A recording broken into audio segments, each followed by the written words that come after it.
सर्वात महत्त्वाचं म्हणजे ATMS या प्रकल्पाला मला आजपर्यंत कळलं नाही. 120 कोटी रुपये आपण देतो. आता मागच्या स्टँडिंगच्या सभेमध्ये त्याला आम्ही 13 कोटी रुपयाची मान्यता दिली.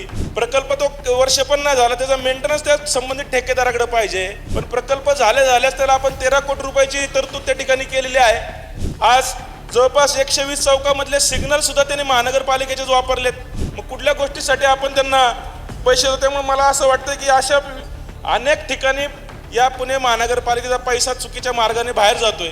याच्यावरती कुणीतरी आवाज उठवला पाहिजे. त्यामुळे त्या माध्यमातून मी आवाज उठवतोय.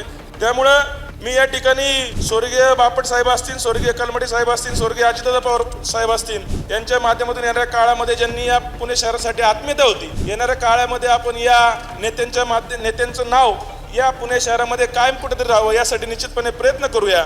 आणि आपण मला जी संधी दिली त्याबद्दल मी पुन्हा एकदा आपल्या सर्वांच्या मनापासून आभार व्यक्त करतो. जय हिंद, जय महाराष्ट्र, जय शिवराय.